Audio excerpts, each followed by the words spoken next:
People always ask me, you know, Vince, why do you always start the stream 1 minute late? Can you ever be on time, frankly? To which I say, do not blame me, folks. Blame the rich men north of Richmond, okay? You want to talk about who is the source of all of our problems? Why does the stream go down? Why is Vince late? Why does Vince have an eye that looks bloodshot for some reason? You guys see it. Don't worry about it. It's all because of the rich men north of Richmond, frankly. So tonight, you know, new rule. Please feel free to super chat the show to support. And if you do not, I'm going to assume you're a rich man north of Richmond, or a poor man north of Richmond, I suppose. But this is so true. All right, we got rich men north of Richmond to talk about tonight. Stay tuned.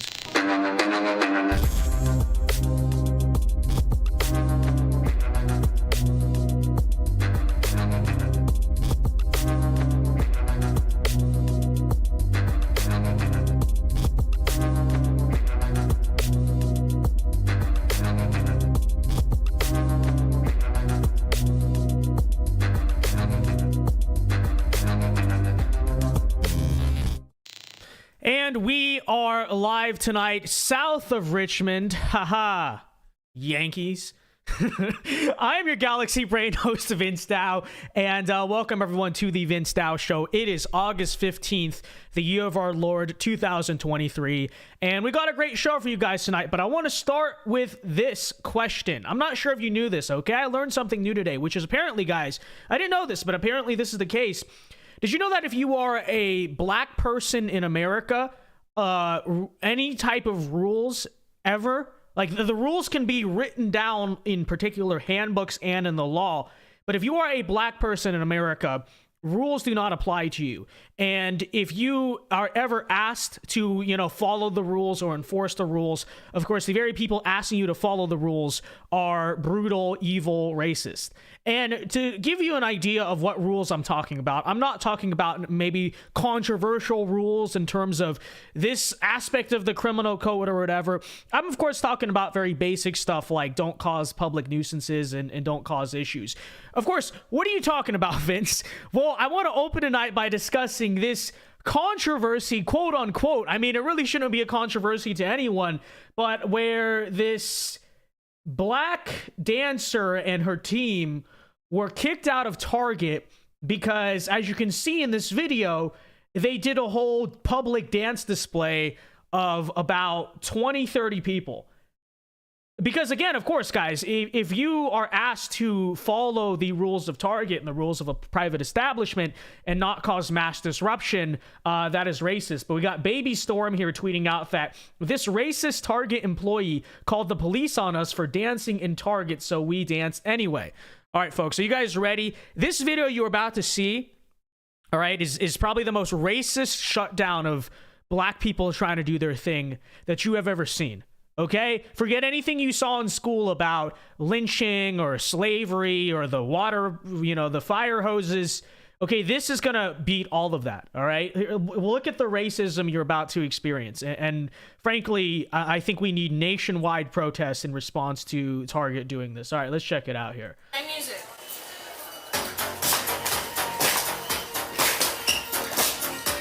Oof.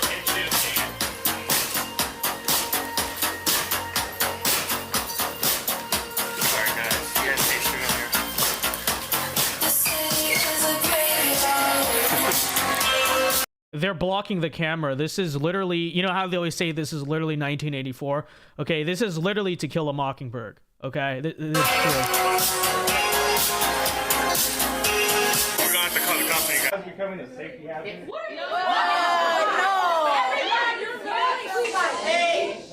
So racist, am I right? This is like the KKK is just back in America on our streets, okay? KKK it, okay? We all just start and multiple people record, they can't block it. Right. We can sing it too.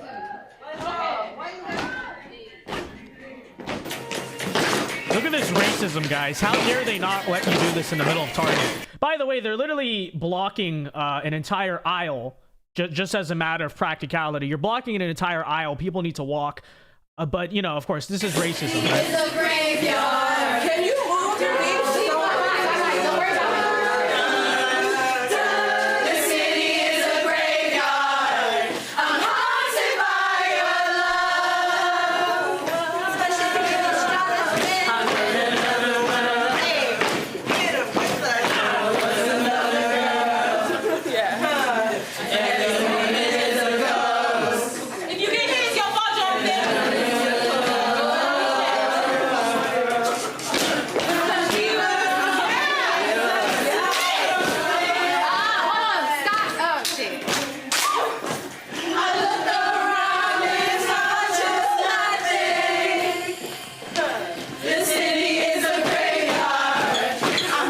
Look at all this culture, guys. Aren't you appreciating so much culture? Isn't it just so racist that Tar KKK get would shut this down? How dare they?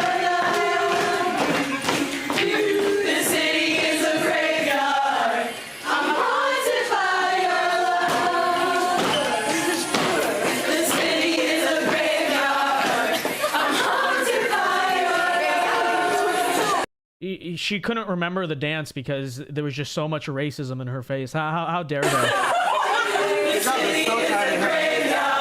I'm sorry.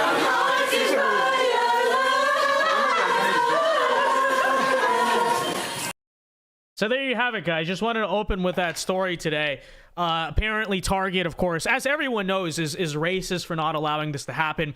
Now, of course, you know, some of you uncivilized folk who are frankly living in the 1800s, if not the 1700s, you're racist, may ask some very basic questions like, well, if they wanted to make this, you know, music video or whatever, why not rent out the Target, right? Because you could just buy the filming permit and you could do it legally, but instead you interrupted during normal store hours and, you know, tried to do that instead of just buying a permit or doing it outside on the street. Why did you have to enter a private establishment to record the video? To which I say, what are you, some kind of racist? Are you some kind of racist? Don't you know that, you know, buying a permit to legally film somewhere and following the law, don't you know that asking, you know, a person to do that is racist? Okay? Filming permits in private establishments and rules of private property and laws and rules, don't you know those are all constructs of white supremacy? Okay, how dare you? All right, and frankly, anyone who watches that video at Tar KKK get and is just not shocked that Target would throw out such peaceful, wonderful, artistic queens. You know, frankly, how dare you? How dare you ask people, regardless of their skin color, to follow rules? I think you must be some kind of racist. This is very true. As I open tonight on the Vince Dow Show, we tried something a little different there, which is I might start doing that, like open with the first story and then go into the housekeeping. But yeah, let me get caught up in there, see if we got any super chats. Again, guys, if you do want to super chat the show tonight, feel free to do so. I will read them periodically here in between all of our segments. And yeah, this is true. So let's see what we got going on here. All right, $1 for $2 says thoughts on the Judeo-Christian talking points. Thank you for the $2. I mean, I guess that's referring to the whole kind of line that Western civilization is built on Judeo-Christian values. I mean, I know some people get very, very angry about that or that term. I think it's, you know, I'm not going to reduce it to just being a semantic thing, because I do think it's a little bit bigger than that. Obviously, you know, we say it's Judeo-Christian. It's really Christian, right? Western civilization, specifically America, you know, it was built as a Christian nation. So that definitely is true. At the same time, you know, sometimes when a Republican politician gives the speech and says Judeo-Christian, in the sense they're trying to refer to the kind of laws and ideas and the rules, but I'm not talking about the theology, more so the moral principles that, you know, politics and stuff is built upon of the Bible. To me, you know, it's not the biggest deal, but yeah, you know, if you're gonna sit me down and talk about what is kind of American civilization, it is specifically Christian, right? That would be the more particular, specific way to do it. But I don't really think it's like, oh my gosh, how dare you, when a conservative, especially in good faith and trying to mean well, says the word Judeo-Christian. It doesn't really matter much to me. But there's your answer, $1 for $1. I appreciate it. Again, guys, if you do want to super chat tonight to support the show, we will read all of them, and it is greatly appreciated. Prozo Blue says, what are they even saying? Prozo Blue, how dare you? How dare you ask what they are even saying? They are artistic queens. Okay, Prozo Blue. And frankly, the fact that you can't, what you mean you can't understand that? You don't understand when they're, okay, you didn't do that growing up. You don't appreciate that art form. I think you're some type of racist, frankly. Okay, You not understanding what they're saying, I think you're some kind of racist, okay? Don't you know they're speaking proper English? Don't you know that grammar and complete sentences and, you know, not using made-up conjunctions and contractions, don't you, like, that you are the highest form of bigot, frankly, okay? I cannot believe that someone in my fan base, I just simply cannot believe it, that someone in my fan base would be so racist and bigoted as to say that they can't understand what these artistic queens are saying. Okay? You know, frankly, this is unacceptable. This is unacceptable. I think we need sensitivity and diversity training for the entire fan base. Okay? We're all going to attend together. We'll all sit in a circle. It'll be a little powwow, and we're all going to talk about how we have internalized racism in all of us, and we need to allow Target to be taken over by the artistic queens and scholars and future engineers. And frankly, if you disagree with me, you are a raging racist. All right? How dare you? People think it's ironic. People are like, Vince, you're cloned, you're messing around. No, of course not. Of course not, okay? They are artistic queens. And if you do not see them as artistic queens, that's your predisposed biases, okay, Prozo Blue? Okay, you don't look at these outfits and, you know, frankly, these are, look at this outfit right here. Prozo Blue, look at this outfit. Look at that outfit. Okay, these are frankly beauty standards on par with the royal family, okay? This is like Queen Elizabeth. This is like Victorian England levels of feminine beauty and expression, okay? You know, it's among the best. Truly. So how dare you question these artistic queens trying to, you know, express themselves in Target, okay? Can't believe we got so many racists in our fan base. It's just unbelievable. Unbelievable. All right, folks, moving on here, though, with our stories. Again, guys, if you do want to super chat these show tonight, feel free to do so. I will read them periodically in between. But please don't super chat me if you're, you know, one of these racist bigots who's going to deny the beauty of these artistic queens, okay? The last thing I would ever want to do on this channel is take a money from a racist bigot. So if you watched that video and thought, wow, they're kind of being disruptive. Wow, I can't understand what they're saying. Wow, they look so ratchet. Wow, like, why is this considered okay in culture, in our mainstream culture? You know, just don't even bother. Don't even bother, okay? I don't want racist bigots watching this channel, truthfully. Okay, anyways, moving on here with our coverage. For the one person over 65 who thinks I'm being serious, okay, it's obviously irony. Okay, moving on here with our coverage. We got to talk a little bit about this new song that's going absolutely crazy. There's this new song out called Rich Men North of Richmond. And it's basically like the new version of Try That in a Small Town, you know, the sort of country song that's breaking the internet. But here's what's very interesting about it, okay? So as you can imagine, this song is driving liberals absolutely insane. I have heard this song called racist, anti-Semitic, even all just different stuff. And there's even some conservatives on the right wing, kind of these contrarian types who also don't like it for certain reasons. All because, kind of sit down and take a look at this. You know, there's a lot of songs out there today that are, you know, fancy, over the top. This guy literally just sat down on his guitar, no production value, no fancy studio or anything, and just made a song about how he feels about what's happening right now in the country. And as you can tell, the song's by this guy named Oliver Anthony called Rich Men North of Richmond. And you know what? Before we get into talking about it more, let's just react to it, okay? Here is I'm calling it a right-wing protest tune. Some people are saying, Vince, you shouldn't label it right-wing because it's not really explicitly right-wing. It's more just like populist or whatever. To which I say, I think in 2023, it is inherently right-wing because I think standing for the average kind of rural working man in this country, that is inherently right-wing. Believing that this whole notion of progress that's been pushed down all of our throats and forced upon everyone, and, you know, believing that's a bad thing, that's inherently right-wing, all of that stuff. But anyways, let's react to it, and then I'll talk more about it, okay? Here is the conservative country song that has completely shattered the internet at the current moment. Let's take a look.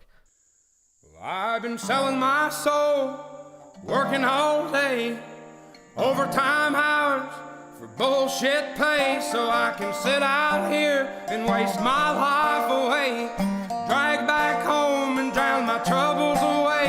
It's a damn shame what the world's gotten to for people like me, people like you. Wish I could just wake up and it not be true, but it is. Oh, it is living in the new world with an whole soul.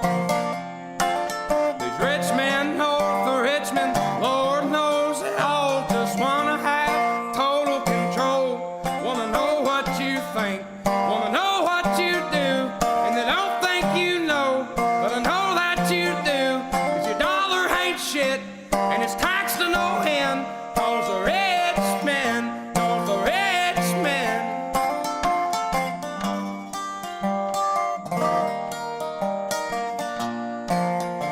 So we'll play the rest of the song here in a second, but I do want to interject and say that, you know, there's a lot of different songs that our movement props up and says, hey, look, this is this base new song. Look at this conservative artist, this conservative rapper, this conservative singer, whatever it is. And look, I support all of them. Even if I personally don't like the song, I say, look, if someone is sitting down and making a music that's kind of for our message and it resonates with someone, all good. Okay, it's you gotta start the culture war. You gotta make culture somehow, right? But this song on so many levels, I think, is just so good, kind of for a right-wing intention for a number of reasons. I mean, first of all, because it's not particularly cliche. You know, this is not a song about, you know, Democrats this, Joe Biden, Trump that. Instead, it really hits at the soul of what is wrong with America, which is sort of that lack of a sense of purpose, that lack of a sense of meaning, this notion and feeling a lot of people have that the American dream has died, you know, and a lot of people feel like they're living for nothing. That's the reason why Trump got elected. That's the reason why Tucker Carlson's the most popular TV host in America. That's sort of what the new wave of conservatism, 2016 and beyond, is all about, right? It's about answering that fundamental crisis of meaning and sort of purpose in America that it seems like we've lost. That's a big reason too why Vivek Ramaswamy is popular, because whether or not you personally like him, he does speak to those things. Okay, so that's number one. This is not, you know, a lot of people look at songs like this and they say it's just very cliche and it's, you know, oh, here's another conservative song. This doesn't sound forced to me at all. You know, it's the right level of political where it's not overly political to the point where you kind of lose the music. It blends in well. It comes off as very authentic and organic. Second reason why it comes off as very authentic and organic is because, I mean, look at it. This is just real music, okay? And that's the other aspect of this that I think is actually, in a certain sense, so conservative. Because there's no, you know, this is literally just a guy and his guitar in the woods. That's it. That's it. That's all there is to the song. There's no record label. There's no digitalization of the song. There's no computer engineering. There's no trap beat, all of that stuff. This, in many ways, is real music, right? This is the traditional way that music is supposed to be and that music is made. You know, and I'm not going to be one of these conservative people who tells you, if you listen to any modern music, that's cringe and you're not going to make it, blah, blah, blah. It's like, yeah, I get it. I listen to some modern music, okay? I don't only listen to classical and like old music and all that stuff. But at the same time, you do have to have some type of appreciation for the old art form, right? It is traditional. It is conservative in the sense that here's a guy just on his guitar and his vocals, and that's it. And by the way, that's a real talent. In my opinion, that is actually real talent. That is real music. It's an art form that's been lost. And I think in many ways, just the presentation of this, how simplistic it is, how old school it is very, very traditional. And so to me, I think it's a song that's both explicitly and implicitly right-wing. It's explicitly right-wing because of the message and the lyrics, but I think it's actually implicitly right-wing in a lot of ways in terms of the presentation itself, which is to say that I really have nothing bad to say about the song at all. You know, the message is good, but also the song is good. Even just musically, the guy has an amazing voice.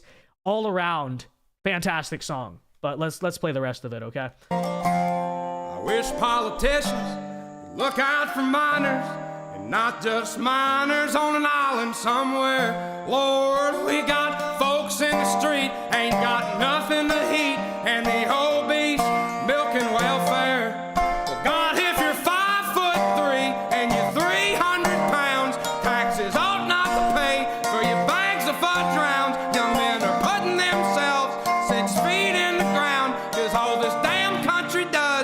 keep on kicking them down. Lord, it's a damn shame. What the... Which is very true. Yeah. There are a lot, and this is a thing that's not very talked about, but this is another reason why I find this song so easy to resonate with. He talks about the issue of young men and our sort of quote unquote mental health crisis, more so the fact, I don't want to use the term mental health crisis because that's very sort of like liberal language, but the fact that we are very disaffected by society, and that's why so many young men and just men in general are killing themselves. The forgotten men of America, right? It's true. So many levels. It's just a fantastic song. And, I know a lot of, even some conservative people say it's cliche, it's forced. It's not like that at all, to me at all. I think if he got out there and was like, yeah, Trump, and put on a MAGA hat, not saying that that's wrong, but you could make an argument, okay, that's a little over the top, that's cliche, he's just trying to I don't get that at all. This is natural. This is how a guy really feels. This is a story. That's the other thing. I think that's what makes it not cliche, is it tells a story. It tells a story of real people and how real people feel. And it's very relatable. So I don't think it's cliche on any level, but anyways. The world's gotten to, for people like me, people like you, wish I could just wake up and it not be true, but it is. Oh, it is, living in a new world with an whole soul. These rich men north of Richmond, Lord knows they all just want to have total control. Want to know what you think, want to know what you do, and they don't think you know, but I know that you do, cause your dollar ain't shit, and it's taxed to no end, cause the rich men, north of Richmond.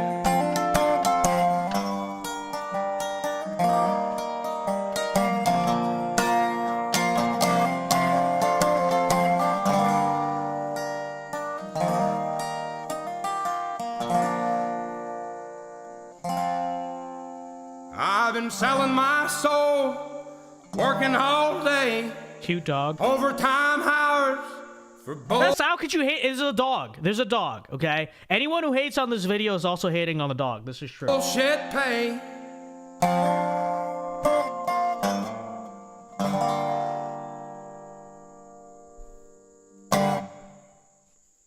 There's another dog. Okay, how can you hate on a song with two dogs?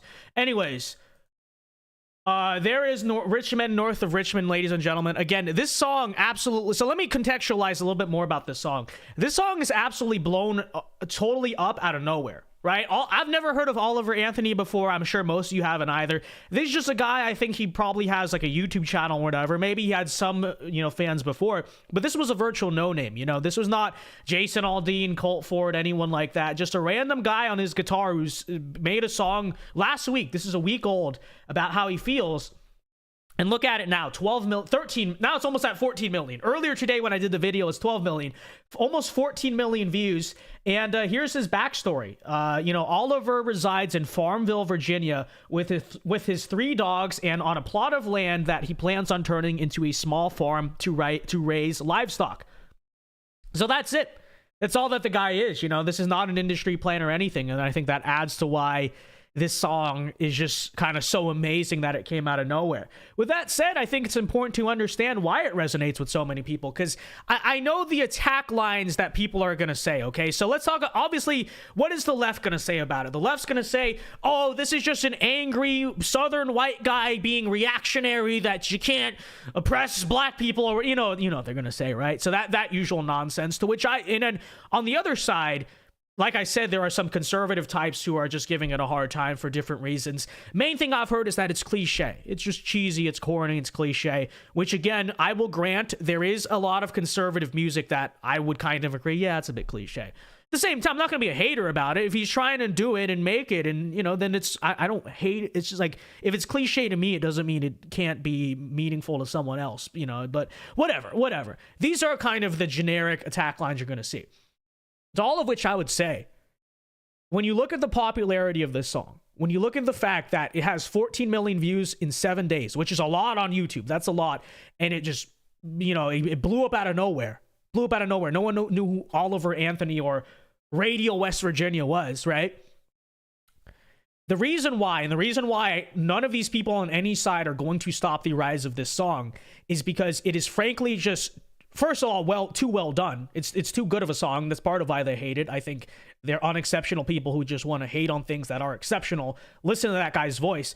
But also because it is too relatable to too many people, right? Obviously, the song is kind of framed as rich men north of Richmond. And so implicitly, it seems to people like it's a song about, you know, Southern identity and kind of like working class, rural America, all of that stuff. When you actually sit down and listen to the lyrics, and like I said, I don't think those 14 million views are just from people who live on ranches in the rural South, right?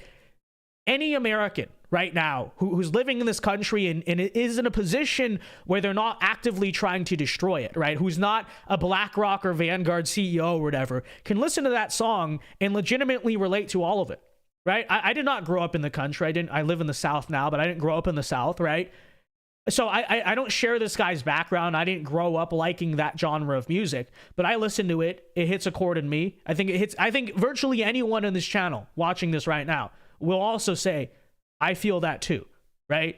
And so I think that's on one hand why the song is just so powerful to people on so many levels, and why, regardless of what liberals say, I saw this journalist today trying to say the song was anti-Semitic.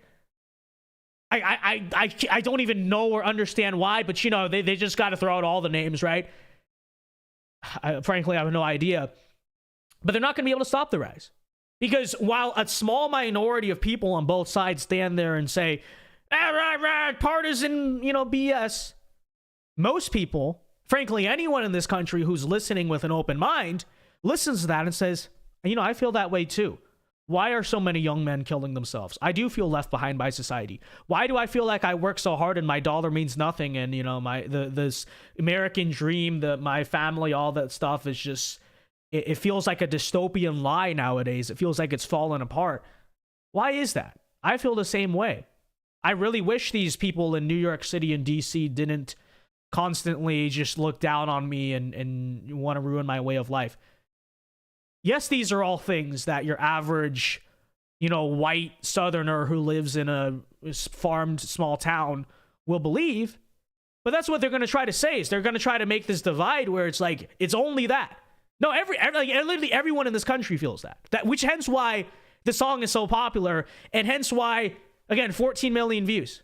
You know, hence why it's gone into the political sphere. Right now, it's this thing conservatives are talking about, but it also is popular outside of the conservative sphere. I virtually guarantee you, most people who listen to that song and like it, they might be vaguely interested in politics, watching news here and then. I don't think they're exactly liberals, but they're not necessarily the people who are super hyper touched into politics.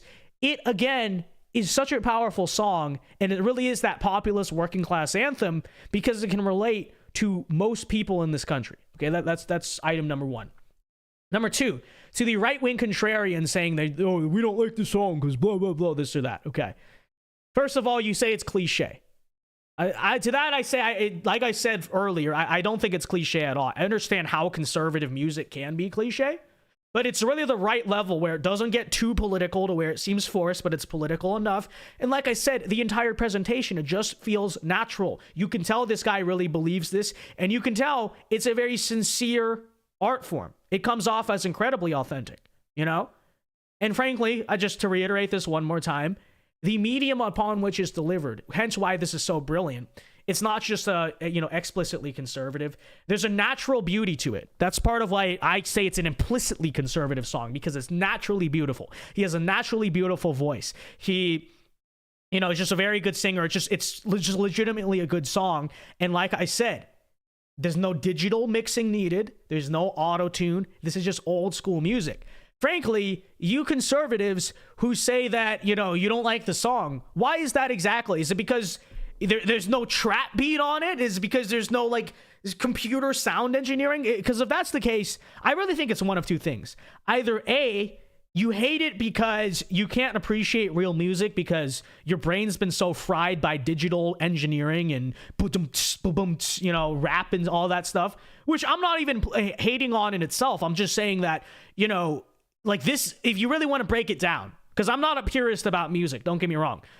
Because I'm young too, and I do listen to some modern music. But if you really want to break it down in abstract, You want to talk about what is real music? This is real music, right? So if you can't appreciate that as a conservative, as someone who claims to be kind of for traditional art and traditional values and all that stuff, something's wrong with you, right? I think your brain's been fried. Either that or they don't like it because they want to be contrarian, right? They just want to be haters, which is, frankly, all that it is.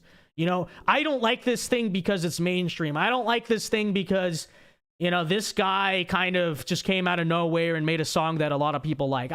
Frankly, that to me, that's just what it seems to be to me, because I don't think there's on any level which you can say this is a bad song, because it's just not. It's just a very good song. I don't think the message is cliche. I don't think it asserts itself too much. I think it's just the right level of perfect, So I don't know. That's how I feel about it. But let me know what you think about the song Rich Men North of Richmond. And if you did like what we listened to here today, be sure to go and I gotta leave a like. Be sure to go and leave a like on the video and go support and check it out, folks, because obviously, this is, if for no other reason, forget the political aspect of it. I think there's a cultural aspect of it too, which is just, this is real music, and it's a good thing to support because it is real music, in my opinion. But anyways, folks, let's get caught up now on our super chats. So here we go, folks. Again, guys, if you do want to super chat tonight to support the show, I will read them all here periodically in between our segments. But here we go. Dollar for $2 says, don't forget about that racist. What does that say? Hold on, I need to read the chat itself. I can't see. Thoughts on that racist Pinche Gringos barbecue in Mexico? Thank you for the $2. I've not heard of that. I heard of Buc-ee's in Mexico. If someone made a knockoff Buc-ee's in Mexico that's like Buc-ee's, like it's like spelled, it's so funny. But thank you for the $2. I'm not sure what that is, but I guess that's probably a place in Mexico, I assume. Thank you for the $2. Dollar for $20 says, here we go. I think liberals are better at making music than the right. I love rock, and I know it's liberal, but I can relate with them, even though I disagree with Clash, REM, and Rush. Imagine by Lennon is too corny and cliche, though. Thank you for the $20, dollar for dollar. I mean, I think to some degree it's relative, though, too, because I would argue, like, I understand you're, like, pushing back up a slippery slope, but I'd argue in some ways, back then, something like, say, an Elvis may have been seen as progressive, and it was for the time, and, the rock and roll and stuff of the 80s and whatnot. I'm not a big fan of the 60s rock, to tell you the truth, but, like, the rock of the 50s and 80s, I like 50s and 80s, that's about it.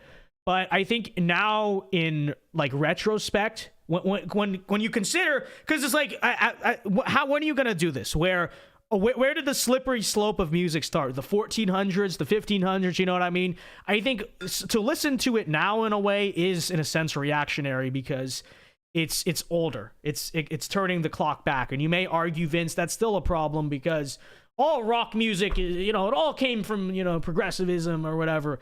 But, it's like, okay, what are we going to do, really? Right? I'm like I said, I'm not a purist about music at all. It's just, so that's all to say. I think that literally by virtue of listening to any medium of music that is kind of older and comes from a time that was more traditional in some way, right? If you're really into old school anything art-wise, I'm not saying in its purest form it's conservative or right or anything like that, but kind of in just the sense of the modern culture, it is a little bit right-wing to do. You know what I mean? So I think that's probably why you like rock music so much. And even though, at the time it was a liberal thing, now you feel like it's a conservative thing, just because it still was more real music and better than the music we have now.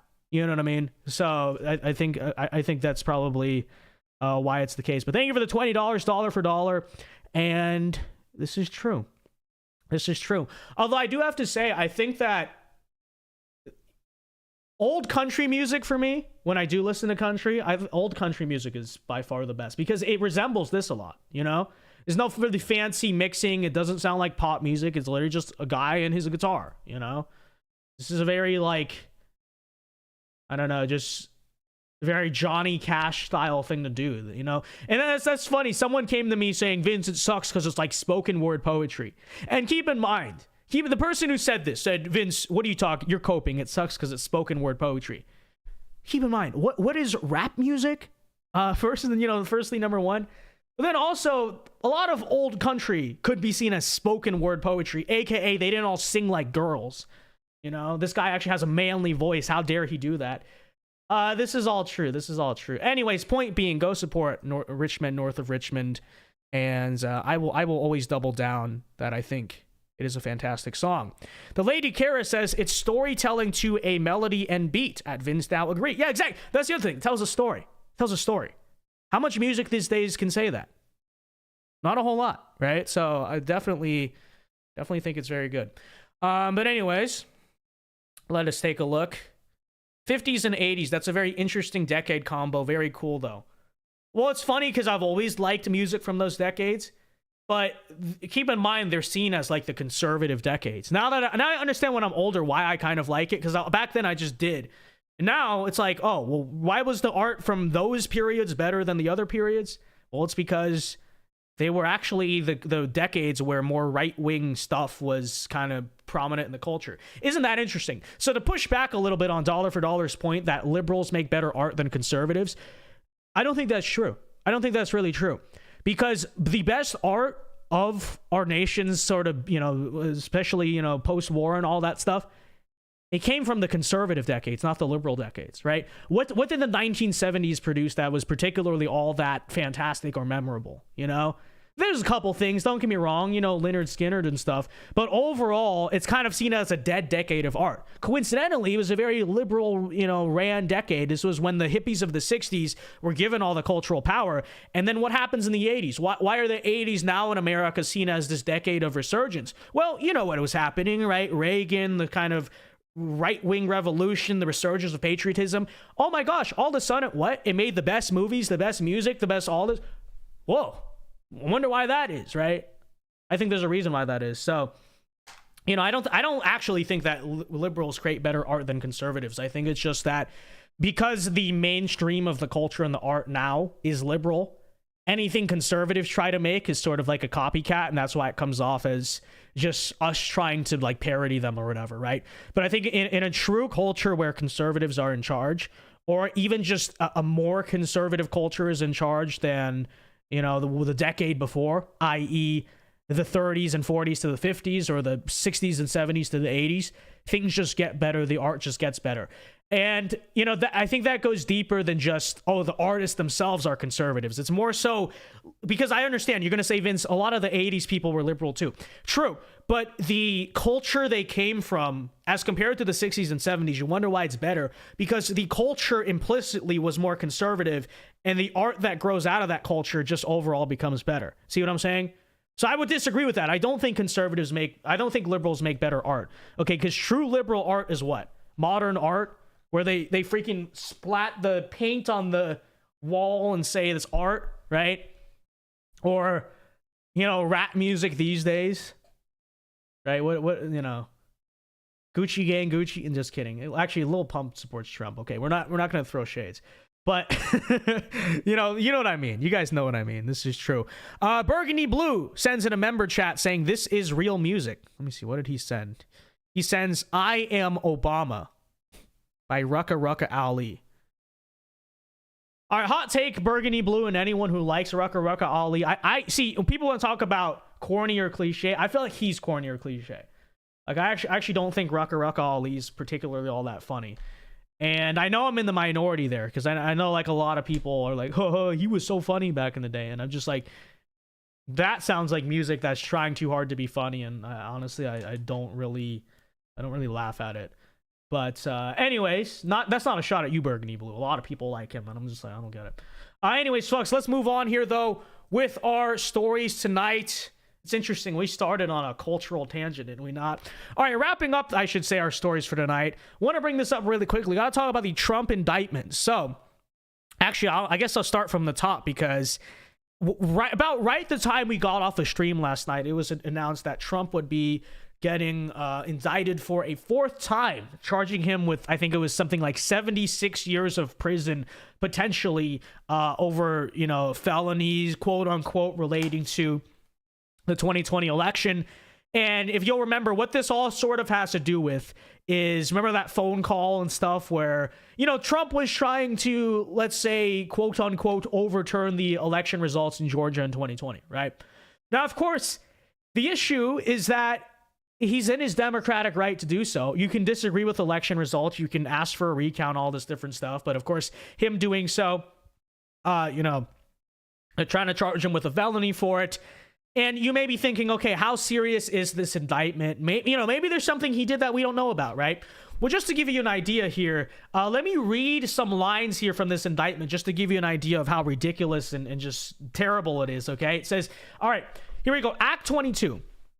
On or about the third day of December 2020, Donald John Trump caused to be tweeted from the Twitter accounts. So he tweeted on Twitter at Real Donald Trump, Georgia hearings now on OAN. Amazing. This was an overt act in furtherance of the conspiracy. Okay, so you guys got that? If you tweet out on Twitter, hey, there's election hearings on a news network, go watch the news network. According to the Georgia indictment, that is an overt act in furtherance of conspiracy against the United States. All right? So, you know, tweeting that you're watching TV, as Libs of TikTok puts it, and it's true. Tweeting that you're watching TV, according to this indictment, is furthering conspiracy and felony against the United States. So, great record for free speech we're starting right there, ladies and gentlemen. All right, we continue on here.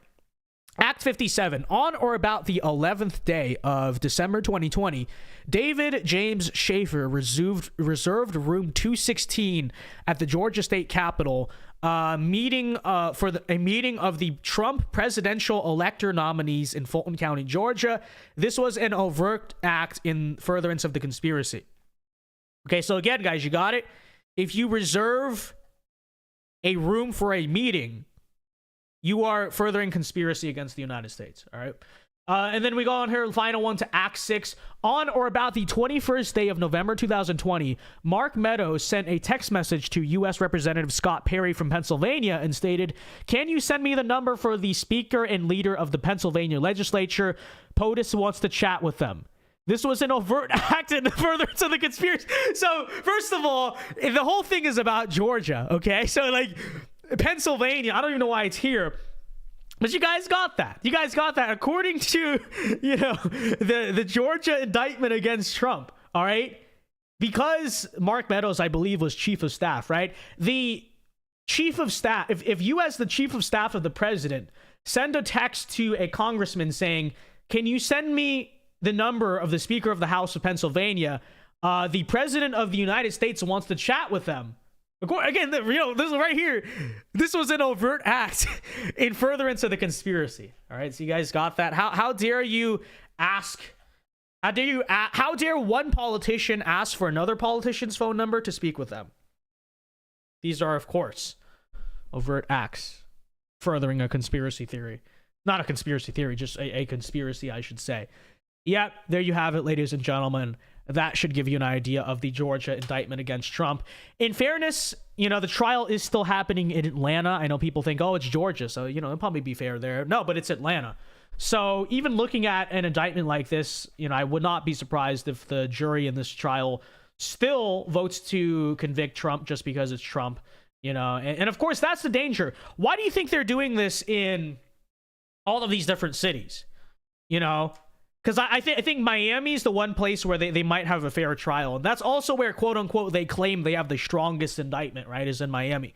Okay? But why do you think they're doing it in New York? Why do you think they're doing it in D.C. or Atlanta?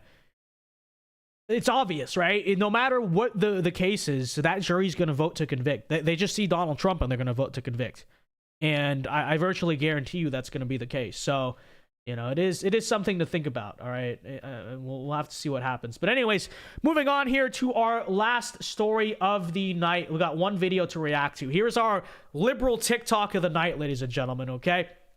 So this Australian girl, who I presume is a foreign exchange student or whatever in the United States, is... we reacted to videos like this before, but is now complaining that there are too many American flags in, wait for it, America. All right. So this is, a huge criticism of the, how dare a country have the flags of their country in their own country. All right, let's take a listen. Here you go, folks. I'm just gonna say it. There are too many American flags. Like, they're on houses, they're on cars, saw them on couch cushions. Like, I don't know who's making these American flags, but they'd be making a bloody fortune. And like, you're the only country that I know that does this. Like, the only time I think I've ever seen an Australian flag is like on the Harbour Bridge. Could not tell you what it looks like. Like, I know it's like blue and it's got some stars on it, but I think I could draw the American flag from memory. Like, I think I could make a bloody sculpture out of it. That's how many times I've seen it. It's enough. Let's pull back on it, okay? Let's stay humble. All right, guys. So you guys got that? Did you guys get that?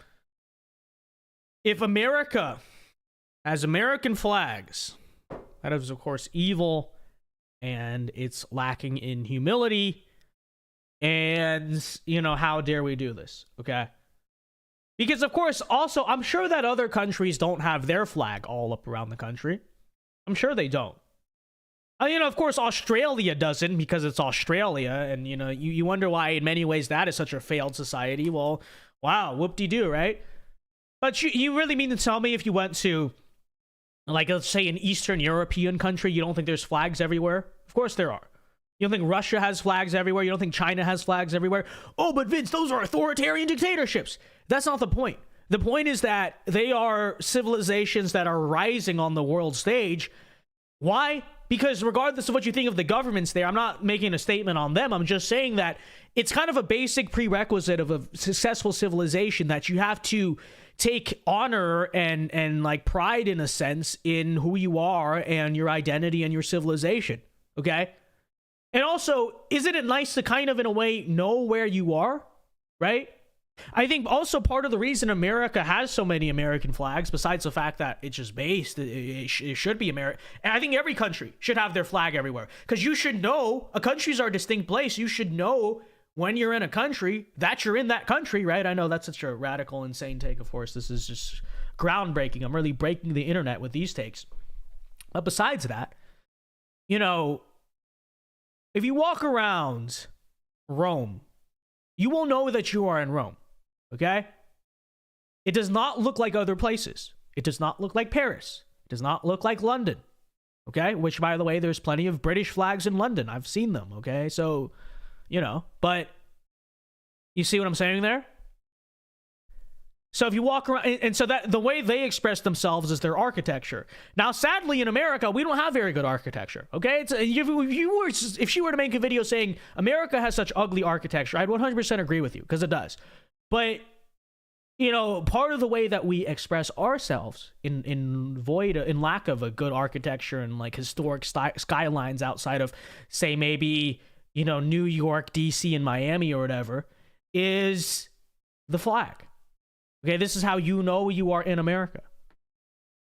But of course, how dare we, right? How dare we? Yeah, terrible thing. How dare the American flag be in America? What are you, some kind of It's just like the first segment. What are you, some kind of racist? You got the American flag in front of your house, okay? Why would you have the American flag in front of your house and not a mural of the artistic Target Queens, artistic, not autistic, artistic Target Queens in the first video, okay? Like, what are you, some kind of racist? What are you, some kind of non-humble person? How dare you? How dare you? This is so true. All right. Anyways, guys, it is now 8:50 p.m. Ended a little bit early here tonight, but we will now go on to Super Chats. So, anything you want to send in, we're now open to our Q&A. Questions, comments, anything you want read and answered on the stream, feel free to do so via these Super Chats. We are reading them all here tonight. And actually, before we get into that, let me really quickly say hi to the Rumble chat. If we got anyone in the Rumble chat, let me see. We got 16 people watching on Rumble. Okay, so if you're watching on Rumble, shout out to the Rumble people. We appreciate you. All right, look at that. I don't forget about you. Appreciate it. All right, let's get into our super chats tonight. So, folks, anything you want to send in, feel free to do so now. All right, Burgundy Blue for $5 says, here we go. He says, I respect that take. His jokes are often repetitive. He is also a libertarian, and that is cringe. I don't know anything about his politics. You want to talk about being, like, that's so forced. It's like, I'm screaming in a microphone and singing the song, and, like, I made a really cheesy joke, and... You know, and it's kind of like just vulgar for the sake of being vulgar. Like, it's not even vulgar in a funny way. It's just, I said something 2016 middle school to your offensive in a song. Rocka, rocka, Ali. It's just not, and his voice is obnoxious, okay? Guy is one of the most obnoxious voices ever, you know? So, I mean, I remember back in middle school, even back then in middle school, everyone thought he was funny, and I just never got it. I was just like, that's not funny. I can do that too. I can make a song just screaming offensive, quote unquote, politically incorrect vulgarities at people, which I did do in middle school plenty. Don't get me wrong, okay? I'm not saying I did it, but to like put it in a song and think it's funny, I never was into it. Same thing. You want to know what's has really always annoyed me is epic rap battles of history. People act like that stuff is so. Oh my gosh! Look, it's Napoleon rapping against Donald Trump. It's epic rap battles of history, folks, is the most unfunny thing, like, frankly, on the entire internet, okay? Nothing I have ever seen on the internet makes me want to fall over and collapse of cringe, like, ever, including, like, liberal stuff I've seen, than epic rap battles of history. Okay, it's like the least funny thing ever, and they think because they're screaming and making funny faces that it's funny. Like, oh, this is comedy because we're screaming and making funny faces and saying very cliche things. It's not. It's just so corny. So people want to talk about corny. That's corny. Epic rap battles of history is corny, okay? Richmond, north of Richmond, is like actual music. This is very true. All right, Burgundy Blue for $2 says, I don't know if I can read that. He says, send that Martian back where they came from. This is true. All Martians must go back to Mars, okay? You will not terrorize Bugs Bunny anymore, okay? We're part of the Leave Bugs Bunny Alone party, okay? We're Bugs Bunny nativists. And all these Martians coming over there saying, I am a Martian, and walking around dressed like Trojans. Oh gosh, some of you Zoomers won't even know what I'm talking about, huh? Okay. All right, sorry some of you guys didn't have a childhood. This is true. I have to explain the reference. I do have to explain the reference. Wait, let me pull it up. All right, here we go. Okay? All right. All these Martians, okay?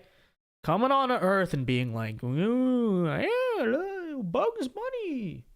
How does the Martian talk again? I forgot. Okay. You know, they all need to be deported. Okay. When Mars sends its Martians, they're not sending in their best. Okay. They're not sending you. Not sending you. They're bringing Looney Tunes characters, Trojans, people who are wanting to kill Bugs Bunny, and some, I assume, are good Martians. But they're not sending their best, people. They truly are not sending their best. Very real. Very real. All right. Thank you for the $5, Burgundy Blue. And here we go. Burgundy Blue for another $5 says, if she thinks the U.S. is crazy about its flag, she should go to a Latin American or European football game. Yeah, exactly. Well, the thing is that I think the American flag angers some people because it's just sort of the symbol of Americana, right? It's just a symbol of just strength and power. You know, so I frankly think that's what it is all about. Thank you for the $5 though, Burgundy Blue. All right, let's take a look what else we got. Romans 5:8 Gospel for $2 says you need to see Inspiring Philosophies Fuentes video. I'll certainly check it out sometime. Thank you for the $2, Romans 5:8. Although, you know, I'm really just done. Like even trying with those people. But I will check it out. I will check it out. Thank you for the $2. I appreciate it. Martians need to pack their bags and go home, to be honest. Real. All these Martians. Okay. Bugs is woke. Martians are based. Okay, but bugs are from Earth. All right. It's the Martians that are invading our planet. All right. This is real. The CA conservative says there are some people who don't know what Looney Tunes is. I mean, you'd be surprised. Actually, let's talk about that. Let's talk also about how Looney Tunes is like an objectively right-wing art form. Okay. Because it's very, I was watching not just Looney Tunes, but all those old cartoons. Because I was watching a clip of Tom and Jerry, like the old Tom and Jerry's the other day. It's impressive. Because Tom and Jerry doesn't even have words, right? There's no words. There's nothing required to it. It's literally just like moving characters and music. That's all that it is, okay? But it somehow manages to be timelessly funny. Okay, people in the 1950s made those things. It is still funny today, and it's still funny to someone of any age group, right? They're funny to little kids. They're still funny now. They're funny to a 70-year-old. Like it's incredible how people in the 50s, and this is why I say, you want to say the best art in America ever always came from like right-wing decades, because the 50s is unbelievable. There's people back then, they're all dead now, somehow managed to make art that is objectively timelessly funny. It will never grow old, and you can be 5 years old or 50 years old, you'll still find it funny. And they did that all with not having to be, forget being like vulgar or anything, not even having to use words. It doesn't even have words. And they still managed to make it hilariously funny, right? And timelessly funny, and that stuff's gonna live forever. It truly is an impressive and just forgotten art form that I think, frankly, is underappreciated. It's underappreciated how people in the 50s made cartoons for kids that are so good and funny that they've just lasted forever, and they will last forever, okay? So I think anyone who grew up and did not watch the original Tom and Jerry's and the Looney Tunes from the 50s, you just didn't have a childhood. There's a little bit of Pink Panther for me too, but Pink Panther is whatever. Okay, Looney Tunes and Tom and Jerry, objectively. Like some of the best things America has ever made. If people want to say America has no culture, maybe today you're kind of right, all right? But nothing will ever beat those. Nothing will ever beat those. Okay. This is just so real. This is just so real. But anyways, let's take a look. People undervalue the amount that went into those simple cartoons. Well, that's the thing is people put work into their craft, right? They did. What cartoon nowadays is funny at all? Across all age groups. Cartoon Network. Even when I was growing up, I didn't like any of that stuff. I remember my cousins would come over and watch Cartoon Network, and I don't know, what was it, like Ben 10? I don't remember. This is whatever. That show with the fairy godparents show, that one. I never cared for them. But you put on old Looney Tunes, okay? Like Yosemite Sam, for instance. Okay, this is real. No cartoon character ever will be as funny as Yosemite Sam. It's just impossible. It's just impossible. So, but yeah, it's just like, and don't get me wrong, I think in the early 2000s you still had some good stuff, I think the old like Family Guys and South Parks and stuff are funny. Like I remember I used to like those when I was a little older. I that's kind of what I grew up on. And think what you will, some people are gonna not like it, but at least it's funny, But nothing is funny now. Nothing. Is Family Guy even still on TV? Because I remember everything like 2013 and onwards just sucks. Like it's not funny at all. They tried to remake the Looney Tunes show when I was a kid, and that was awful. It's just like the worst thing I've ever seen. It wasn't funny at all. Like literally, the power to do comedy like that is an art form that's been lost to time. Like it's literally impossible. Like no one could make. It's like basically losing the Rosetta Stone, and you have an ancient language that's completely forgotten. because like people these days in that industry are just incapable of making something like Tom and Jerry or Looney Tunes. Like they physically, it's not a matter of they don't care enough. They literally, if they put their 100% effort, they just could not do it, because it is an art form that legitimately has been erased to that degree. Okay. So, you know, this is very true. This is very true. All right. Anyways, Abiel for $5, thank you very much, says, speaking of aliens, going back to a comment I made on a previous video you did respond to, how does Vivek toe the line on immigration? Okay.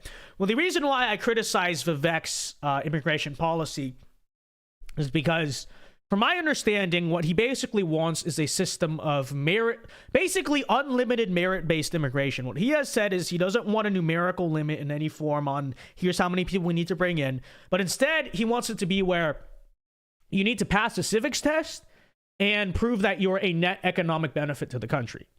Most conservatives, well-meaning, look at that and say, well, what's wrong with that, Vince? You know, that's good. Don't we want merit-based immigration? To which I say, yeah, merit-based immigration is better than lottery-based immigration that we have right now. But think about what that really means, okay? And prime example of this is the H-1B visa. You say, whoa, we need to stop letting in stupid people through immigration, let in smart people instead. In some cases, yeah, I mean, you know, Albert Einstein so he can build a nuclear bomb, okay, whatever. But en masse, think about this, if you let in millions of like smart engineers, let's say from India or China, what does that do to American engineers? So imagine this, right? People think it's a very noble thing to do merit-based immigration, but imagine your American son, you're a native born American citizen son, grows up in this country, does everything right, he gets all straight A's, he gets into MIT, let's say, majors in engineering, total genius, works hard his whole life, boom, graduates, ready to find a job. Imagine him trying to go into the job market. Totally qualified, by the way. Okay, this whole idea that American STEM people are not qualified is bogus. It's nonsense. If that were the case, there wouldn't be a phenomenon where so many Chinese send their smartest kids to go to our universities. Okay, if our workers didn't know what they were doing, then they wouldn't all come to America from other countries to be trained. And then what happens to the job market, right? What happens to the job market? Why is that a good thing? You know, because people always complain, oh, with illegal immigration and non-skilled immigration, look at what that does to the service sector. You know, look at what it does to the trades, right? Try being a plumber in Los Angeles these days. You can't, because, you know, the illegals and the migrants and, you know, even sometimes legal immigrants, it's all on all levels. They have undercut the wages in the market so much that it's just impossible. People know that feeling. It's impossible. So you have to charge dirt cheap and you have no quality of life because of mass immigration. Okay. Well, that same principle applies on the merit-based level too. Why should an American kid who does everything we conservatives say you're supposed to do, you know, go to school, don't major in something stupid, liberal nonsense, you know, be smart, be an engineer, you be doctor, all that stuff, okay? And then show up to the job market and they can't find a job because it's overwhelmed, because Vivek Ramaswamy said, as long as you are a net economic benefit and can pass a civics test, which a lot of people can do, you have free reign into the country. How is that a good thing for America? It's not a good thing for America, right? That means the tech sector is going to be totally overrun with all the H-1B visas and stuff that come in from India and all that stuff, okay? Tucker Carlson's done some great segments on this before that we talked about. And so why I say he quote unquote toes the party line is that, in fairness to Vivek, that's basically the mainstream GOP stance, is merit-based immigration. We don't want illegal immigration, but legal immigration, do as much as that as you want. As long as you're legal and you're not going to live on welfare, it's fine to me, right? That's the generic GOP line on immigration. But if you really break that down and think about it, you realize that is a little bit better, but it's still extremely destructive to this country. Because I don't care if they come in legally or illegally, millions of people every single year just pouring into the country. What does that do to the housing market? Well, take a look. Take a look what it's doing right now, right? Let me give you a news flash. All the people buying these homes right now, not all of them are American. Especially not American citizens. Okay, just gonna put that out there. What does that do to the housing market? What does that do to the job market? You know, what does that do to the smart and best and brightest in our country? Why is it fair to them that they have to compete with a market that's overran by foreign labor? It's not, none of it's fair, you know? So yeah, it is true. If you got merit-based immigration, it's better that, you know, there's going to be less crime, there's going to be less poverty, and there's going to be less welfare. Oh, okay, all that's fine. Yeah, I get it. And you might say, whoop-de-doo. Then you go in the job market and try to compete with that. Then you realize why I say what I say.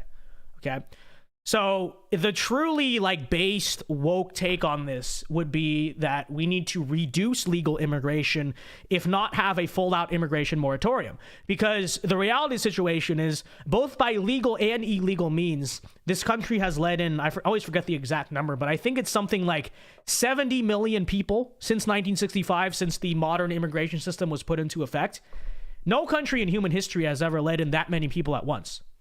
Okay, so now that we have, at the least we could do is say, all right, we got to kind of slow this down a little bit, because if not, this country's going to totally fall apart, which it is at the current moment, because there's literally just too many people coming into the country.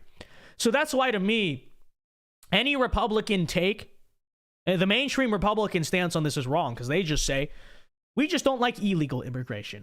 Legal immigration, do as much of it as you want. Well, if you get 5 million people coming into the country every year, that's still going to cause a lot of problems, just in terms of like, that's 5 million people just coming into the country every year. Jobs, labor, all that stuff, all the systems, school, like all of it, right? That's going to cause problems regardless of whether they sign a piece of paper saying they're a citizen or not, or if they're a net economic benefit like Vivek Ramaswamy wants or not. So that's why I disagree with his immigration stance. And to answer your question, that's why I accuse him sort of towing the party line, because the truly visionary, solid take on it would be, you know, to reduce legal immigration. So, you know, this is true. This is true. Abiel for another $10. Thank you very much, Abiel. Says, Trump hasn't said he'll bring the military to the border yet, nor has he said he'll treat the cartels like we've treated ISIS, not including Biden's administration. Vivek, however, has. Well, to answer your, it may be true. Understand, when I'm talking about his immigration stance, I'm talking about his legal immigration stance, okay? On illegal immigration, yeah, I've never heard Vivek say anything wrong. And if that's his stance, you know, militarize the border, treat the cartels like ISIS, then that's, you know, that's fine with me. I don't have an issue with that. I am talking about, actually, you want us to find it? We can find it. I'm talking about when Vivek went out there and said that so long as you are a net economic benefit and can pass a civics test, you know, that's his immigration policy. All right, so let me show you. If you want, I can try to find and show you what I'm actually talking about. It is from like last week's news, but as I scroll on Twitter and find it, just that's what I'm talking about. I'm not talking about illegal immigration. I'm not talking about, because, you know, Vivek's ideas on illegal immigration are fine, as I will say are most Republicans, right? Now, will they actually do them? That's a different story. But for the most part, I mean, most Republicans all agree, yes, illegal immigration is bad. That's the easy take, right? This is a take not controversial. No one disagrees. Obviously, illegal immigration is bad. The real place where I think a lot of Republicans don't get it, and I wish they did, again, is that legal immigration, right? They say, you know, this line of illegal immigration is bad, but legal immigration is all okay. I think it's much more complicated than that. Yes, in a sense, it's better that you come in legally, right? I'm not saying to deport people who came in legally and are naturalized, whatever, right? But it is to say that the issue overall is more complicated than that statement. You know what I mean? Because I think there's a lot of reforms that need to be made to the legal immigration system too. And if you understand that since 1965, here I found it. Since 1965, the legal immigration system policy in our country was set up by LBJ. So we always talk about Lyndon Johnson and how he made all the modern systems that screw over our country. Well, you know, understand he crafted the 65 Immigration Act. That's his baby. And then everyone who's built upon the modern legal immigration system have mainly been the Bushes and the Clintons as president. So you got neocons and neoliberals who want to make America basically an open economic zone to whoever wants it. And LBJ, the kind of liberal who wanted to rig political favor in our favor, right? And you see, by the way, both legal and illegal immigrants legal immigrants too, though. No one ever talks about this. Most legal immigrants in this country, I think it's like 90% of like first generation. I don't know the exact number. That's from a poll, so that might be kind of inaccurate. But an overwhelming majority of legal immigrants in our country vote Democrat, guys. No one ever talks about that, right? We always say illegal immigration. They are using legal immigration as a political weapon against America too. You understand that, right? And of course, people are going to say, well, Vince, didn't your family benefit from legal immigration? And it's like, true. Yes, half of, not my entire family, I will say that, but half of my family, one side of my family did come to this country in 1965 after the legal immigration reform. Okay. So I guess you could say that. But at the same time, so because my family came, that means everyone's needs to. Let's just let in the whole world. It's kind of a logical fallacy. I want to reform the immigration system because it's best for America, okay? It would be dual loyalty to say, well, my past ancestors came in as immigrants, so that means anyone should be an immigrant, because then what about me? That's actually very selfish. The patriotic thing to do is to, whatever. Anyways, here's what I'm talking about, all right? Here's Vivek Ramaswamy. His immigration policy is basically saying that anyone who can provide a net economic benefit and can pass a U.S. civics test can obtain a visa. All right, let's take a listen. But I believe in merit-based immigration. I don't believe in turning a blind eye to border security in the name of advancing immigration policy.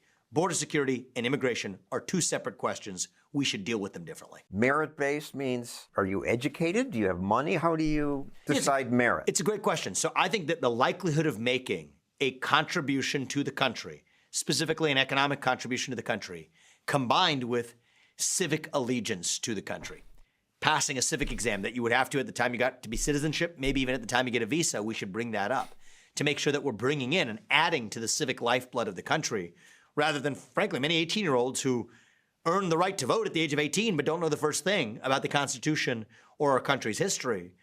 I think we need to fix that through our educational system.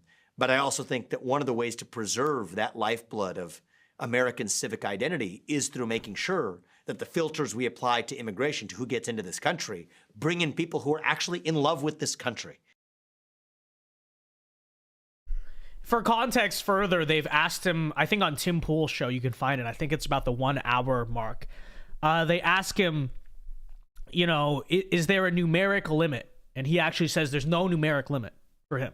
It's about, do you pass the test? Okay. So according to Vivek, so to answer your question, I know this is a long answer, but to answer your question about that thing I said the other day, the reason I disagree with Vivek on immigration and why I think his take on this is weak. Okay. So provide a net economic benefit. All right. So that means contribute economically to the country, make probably, let's say, like more than 50, 60 grand a year, because net economic benefit means you put more into the tax system than you take out. Okay. So like 50, 60 grand a year, and pass a civics test, to which the answers will probably just be on Google anyway. Okay. Well, if that's your limit to who can come into the country, as U.S. tech workers, their advocacy group here points out, there's over 1 billion people on the planet who could fit this requirement. So are we going to let in 1 billion, like 1/7 of the world's entire population because they can be a net economic benefit and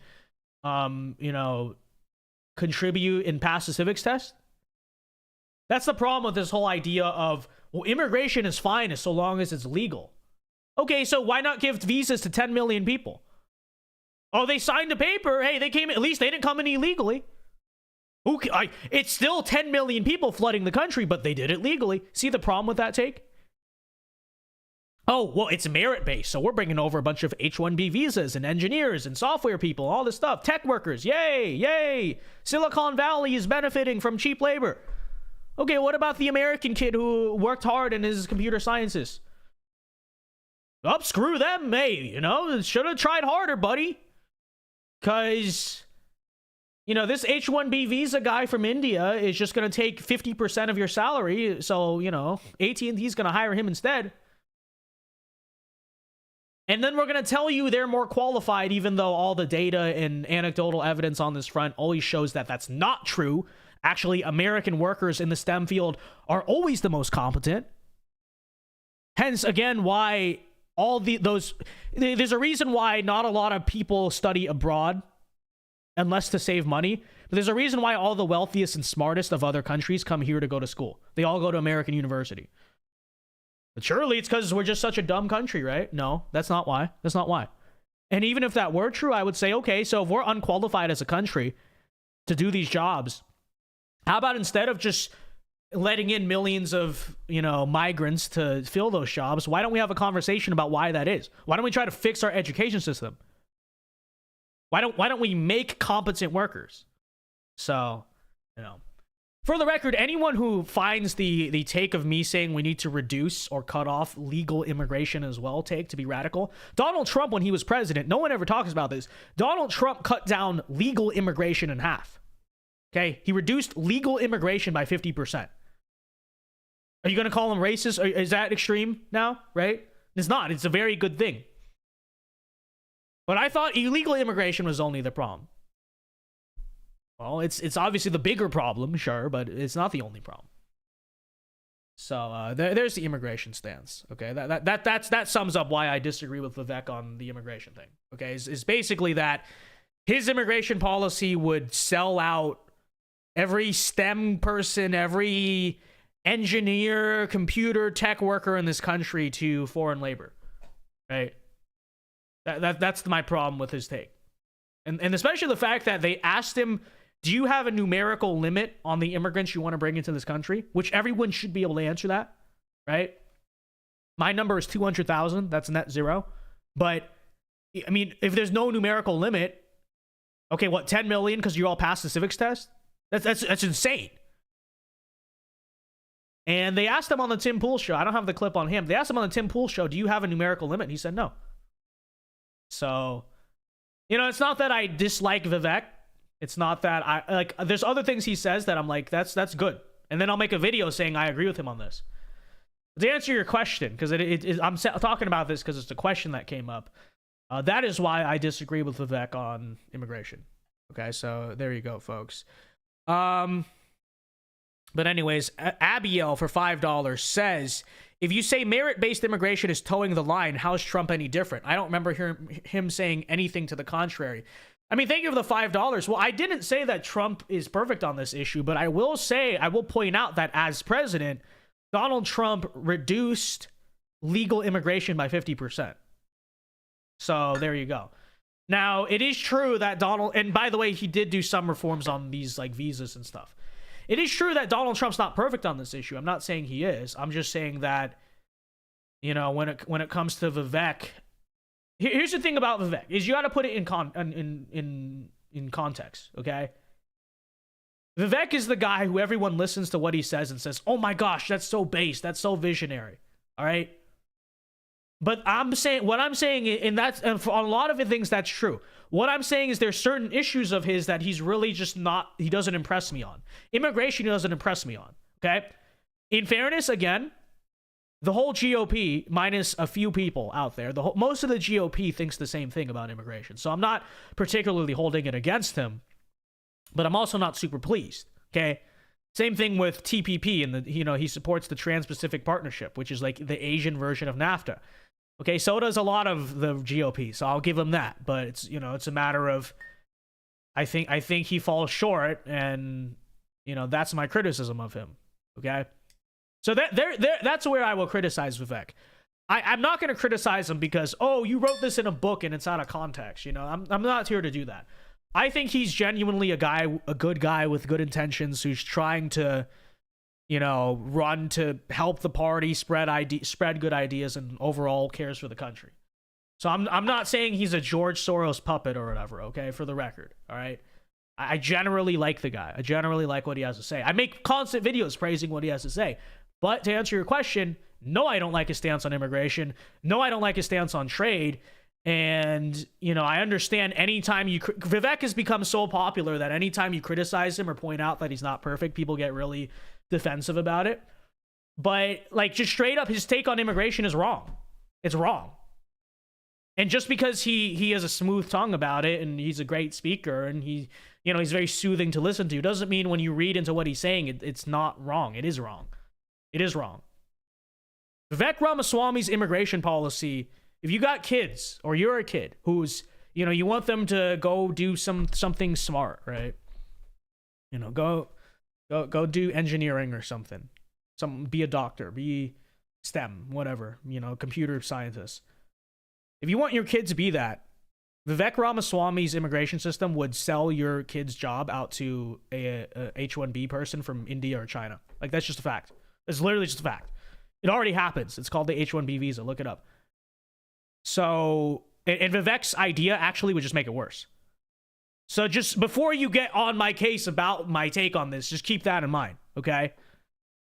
You know, and I think he's misguided on that front. I'm not saying he's a George Soros puppet like some people are saying. I'm just saying on this issue, I genuinely believe he's wrong, you know? And I'd be happy to talk with him about it. You know, I don't know if he'd ever do an interview on this channel, but I would happily have a good faith discussion. I'm not here to call him a puppet or compromised or controlled opposition, because I don't think those things are true. I think he's just a guy with ideas who wanted to run for president, but I do think he's wrong on that. And, you know, it just seems to me that if I point out his imperfections, people think I'm like attacking him. I'm not attacking him. I'm saying that I disagree with him on this issue, you know? So, you know, this is true. So anyways, just a long answer, but there's the Vivek stuff. All right, last call for Super Chats. I'll end the stream here at about 9:30. So last call, any last Q&A, questions, comments that you want to send in, feel free to do so. All right, feel free to do so. We're going to end at 9:30, so here we go. X-Hammer Thor says, America first, facts. Well, I'm glad someone agrees with me.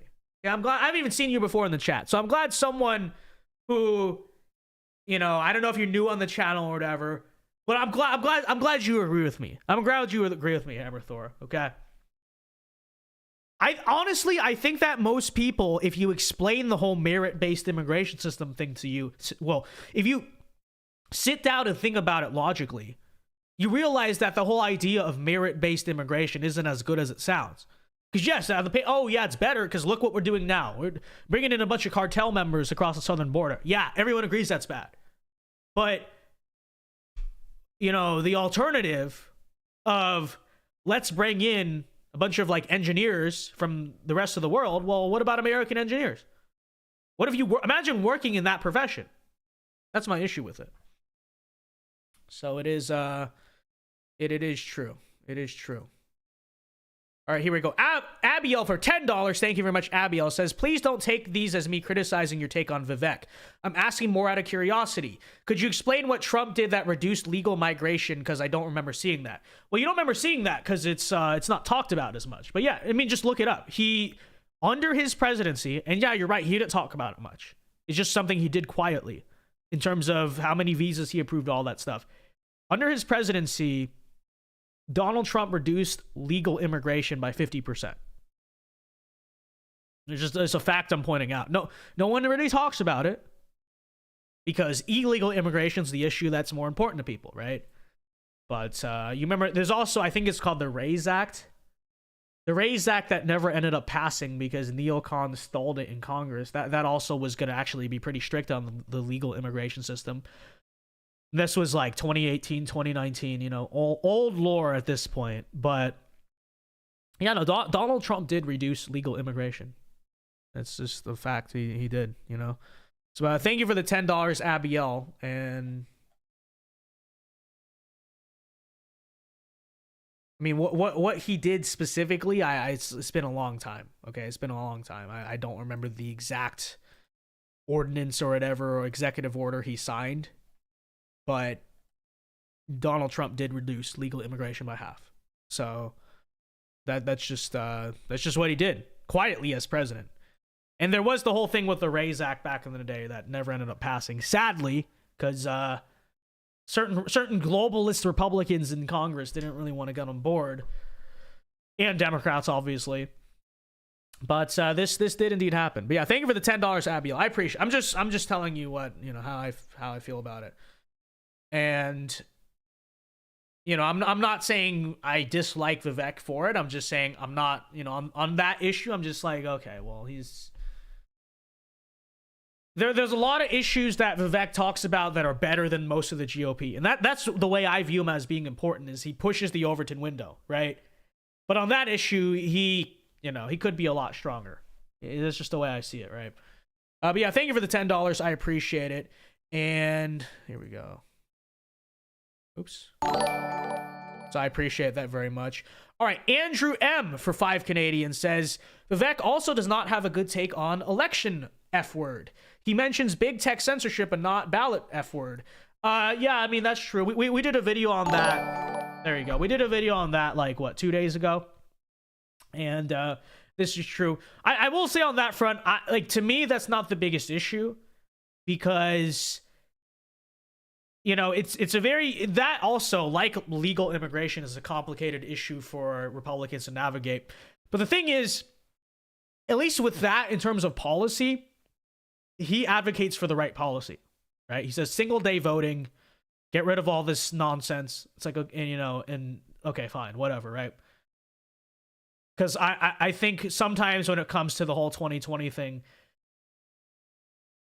I have my opinions on it, but to me, it's not the biggest purity test in terms of, at its core, like how you view the election as being, stolen, right?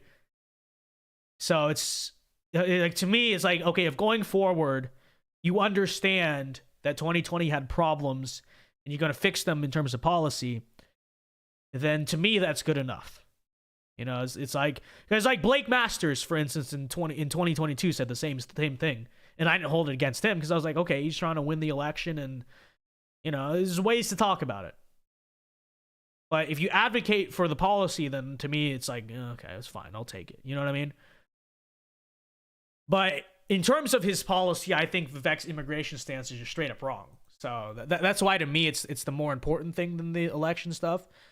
But yeah, it's definitely true. It's definitely true that, that is kind of the way he sees it. Mario Rojas says, Vince. Mario. What's up, Mario? Okay, he just said Vince in chat. All right. Man, just like, Vince. All right. All right, Vince. There you go. There you go. All right, guys, like I said, last call for super chats. We got about 2 minutes or so left here. Let's take a look. What is your stance on the WEF and World Health Organization? The United States should pull out of both and just abolish both, okay? They are both evil, satanic puppets of the New World Order. This is so true. This is so true. So there's my stances on those. All right, let's take a look here. Last call again for super chats. Let me see if we got anyone on the Rumble chat. We did. Chingster, and by the way, YouTube, I'm Asian, and that's his name on the chat. Okay, don't ban me again. I have the pass, and that's his name. Says sup. What is up, Seaster? Okay, and Super Axiom is in the Rumble live chat. So shout out to our Rumble live chat. We appreciate it. We love you guys. Thank you, Rumble gang. This is very true. And yeah, folks, appreciate it very much. All right, folks. Well, if we got no more super chats, I say we end the show tonight with one last rendition. Let's play it again. All right. Well, tonight's outro song, instead of my usual outro, is going to be Rich Men North of Richmond. Okay? Let us sit back, admire, appreciate, and everyone... Actually, let's do it this way, okay? Before we go tonight, everyone be sure to leave a like on the stream, subscribe to the channel if you are new, and be sure to join us again live tomorrow night, here same time, same place at 8 p.m. Eastern Time for the next episode of The Vince Dao Show. And until next time, ladies and gentlemen, Alpha Moves only. Everyone have a very good night. God bless. And take it away, Oliver Anthony. Or Anthony Oliver. Wait. Oliver Anthony. Why did I think that was wrong? Take it away. Good night, everybody. Well, I've been selling my soul, working all day, overtime hours for bullshit pay, so I can sit out here and waste my life away, drag back home and drown my troubles away. It's a damn shame what the world's gotten to for people like me, people like you. Wish I could just wake up and it not be true, but it is. Oh, it is living in the new world with an whole soul. These rich men north of Richmond, Lord knows they all just wanna have total control. Wanna know what you think, wanna know what you do, and they don't think you know, but I know that you do. 'Cause your dollar ain't shit, and it's taxed to no end. 'Cause the rich men, know the rich men.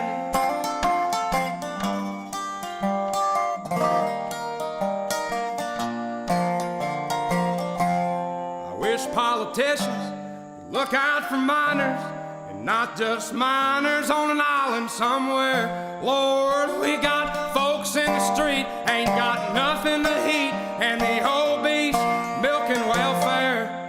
Well, God, if you're 5'3" and you're 300 pounds, taxes ought not to pay for your bags of fudge rounds. Young men are putting themselves 6 feet in the ground, 'cause all this damn country does is keep on kicking them down.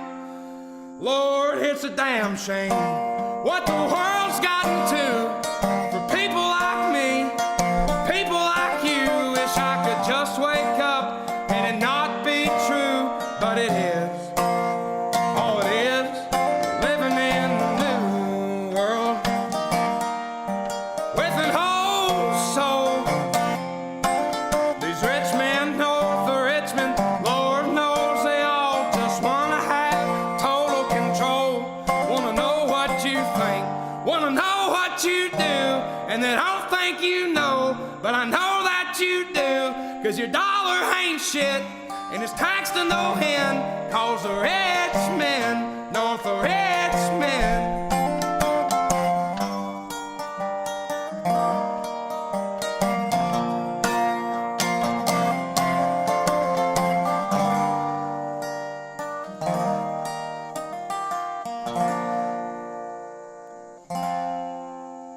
I've been selling my soul, working all day, overtime hours for bullshit pay.